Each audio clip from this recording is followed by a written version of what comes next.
After I helped my neighbor fight an eviction, he turned around and reported my basement apartment. "Fair's fair," he said. "Now you feel it too." I lost 2 tenants. But I gained one friend at City Hall who helped me. I live in a small house in Yonkers, New York. Been here about 15 years. It's nothing fancy, just a 2-bedroom with a finished basement I rent out.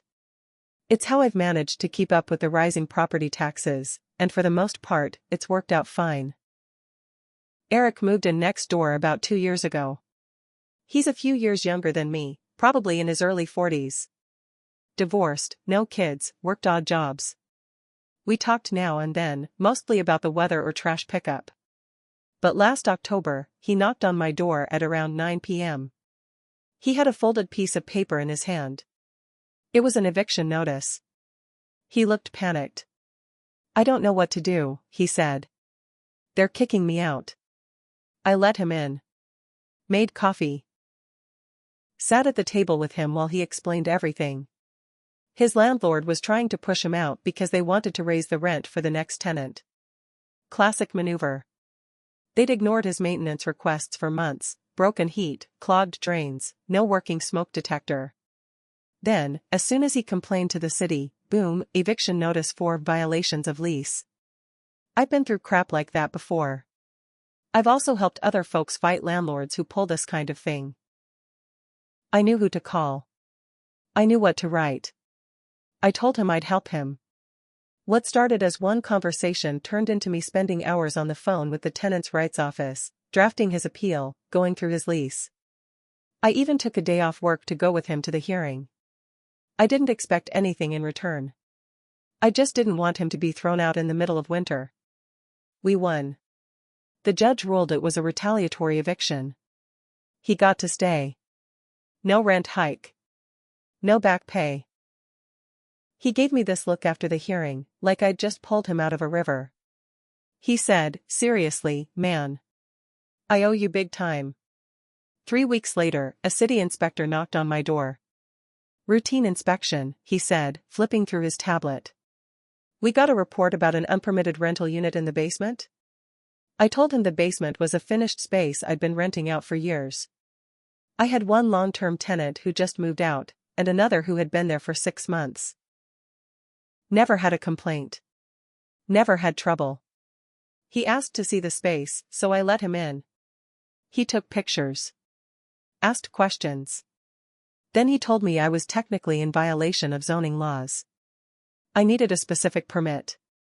I'd need to apply, make modifications, and stop renting it out in the meantime. I asked him how this came up.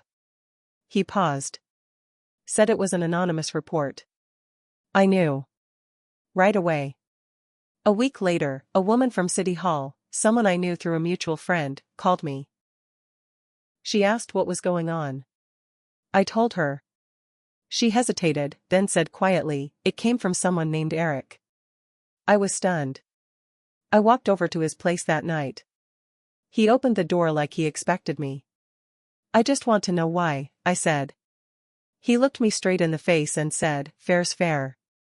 You saved me from losing my place. Now you know what it feels like." That was all he said. No apology. No shame. Just that. I felt like I'd been punched. I lost both tenants. Had to give back their security deposits, help them find new places. I lost about $1,200 a month. I was fined. Told I had 60 days to bring the unit up to code or face more penalties. And Eric? He stayed right next door. Acted like nothing happened. Like we were even. At first, I was furious. Then I was just tired. I stopped talking to neighbors. Stopped defending myself when people asked what happened. I didn't want to explain it anymore. I didn't want to hear that maybe he had his reasons or was scared. Screw that.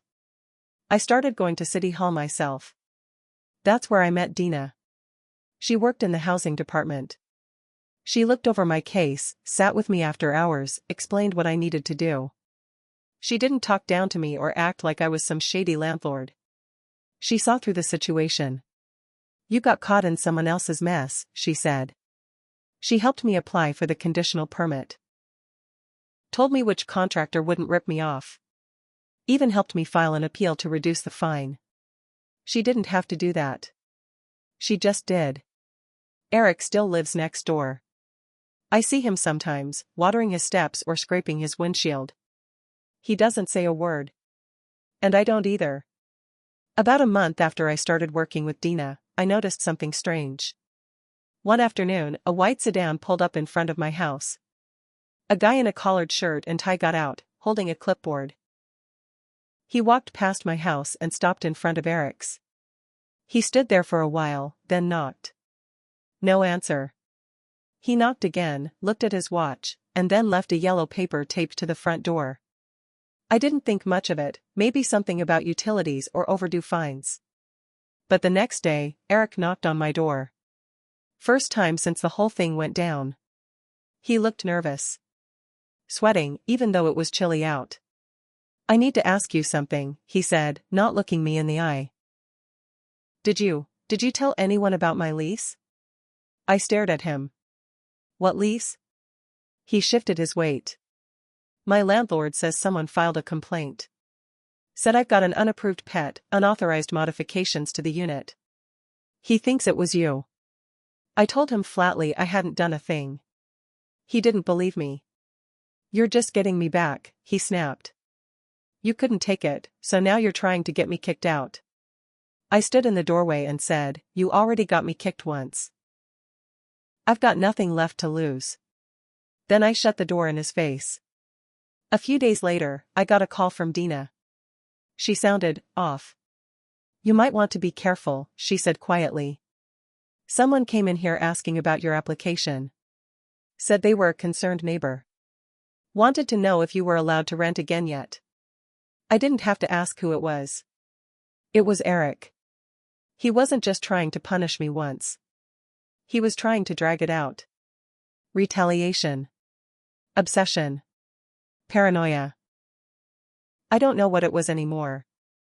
That same week, I got a letter from the city saying my appeal had been delayed. Someone had submitted new concerns about my property. Anonymous again. Of course.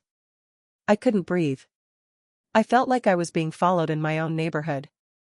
One night, just past 1 a.m., I saw him outside.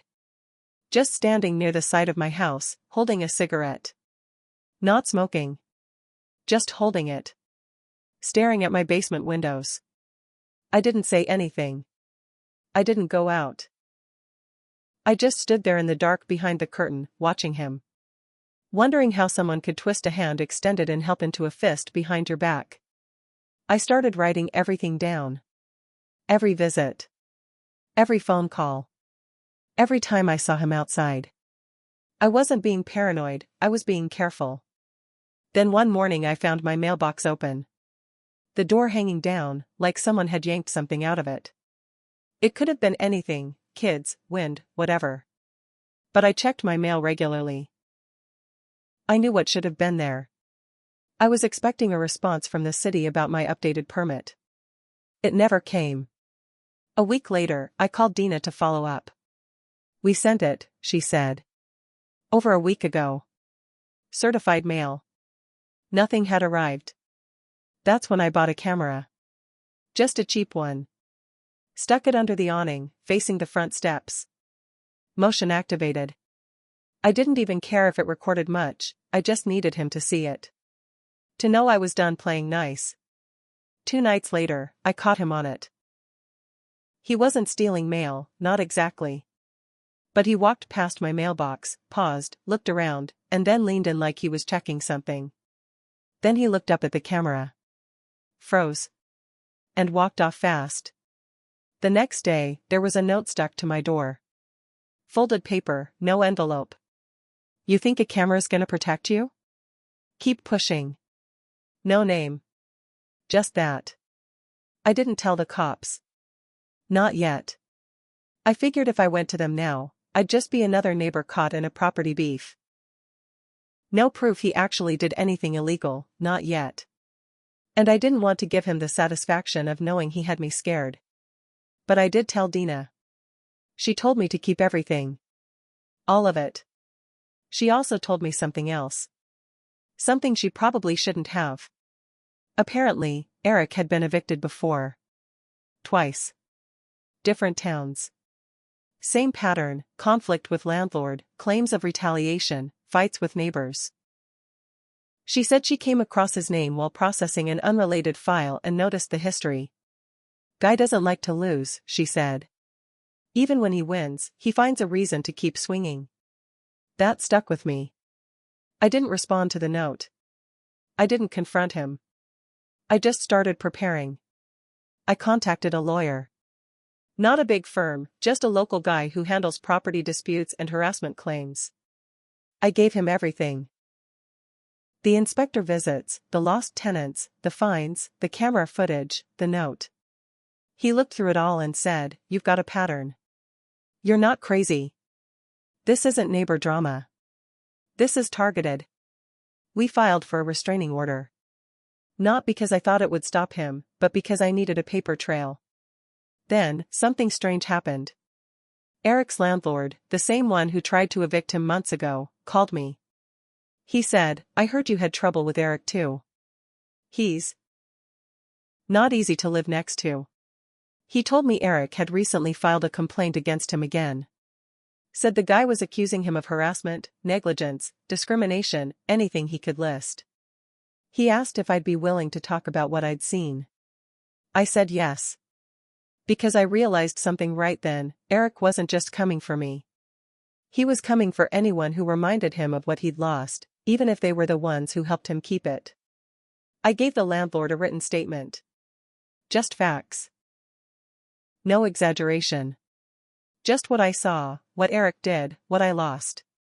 He thanked me, and I didn't hear from him again for about 3 weeks. Then I got another knock at my door. This time it wasn't Eric. It was a woman in her early 30s, dressed in plain jeans and a blue polo. She introduced herself as Marcy. Said she was from a private mediation service, hired by Eric's landlord to try and resolve the escalating conflict between neighbors. I laughed. Not because it was funny. Because it was so far past that point. "He reported me to the city and got my tenants kicked out," I said. "He left a threat on my door. He's been trying to undo every piece of my permit process." "What is there to resolve?" She didn't argue. She just said, "This is off the record, but you're not the only one. He's done this before. He's done worse." Apparently, Eric had filed 3 separate complaints with the city over the past year. Not just about his landlord or me, but about the guy across the street, an older woman next door, and a local maintenance company. One of the complaints led to a formal city investigation, which turned up nothing, but still cost the business over $8,000 in legal fees. "He goes after people who he thinks have power over him," she said. "When he feels small, he makes someone else feel smaller." It all started lining up. The sudden shift. The way he turned on me right after I helped him win his hearing. That wasn't gratitude. That was resentment. I asked her what the landlord planned to do. She said, "He's working on it. Legally. Quietly." The day after that, Eric started putting up 4 rent signs in his front yard. I didn't believe it at first, thought it was a bluff. But then I saw a moving truck. Saw him loading boxes. A mattress tied to the roof of his sedan. By the end of the week, the house was empty. No note. No goodbye. Nothing. But he wasn't done. 2 days later, I got a letter. No return address. Postmarked from Jersey. Inside was a photocopy of a city complaint form. My name written at the top. A red line drawn under the section that said, "Unfit for habitation. Basement still in violation." No signature. No explanation. Just one more message. Even when he was gone, he wanted to leave a scar. I fixed the basement. Got the permits. Rented it out again. But every time I walk past that side window, I still glance over my shoulder. Not because I think he's coming back, but because now I know what it feels like when someone decides you're their enemy for no reason at all. I used to believe that helping people came back around. That it meant something. But now, I just keep my head down. I don't get involved. And I don't open the door unless I know the name on the other side. Sometimes I still catch myself checking the mailbox twice, even when I know it's empty.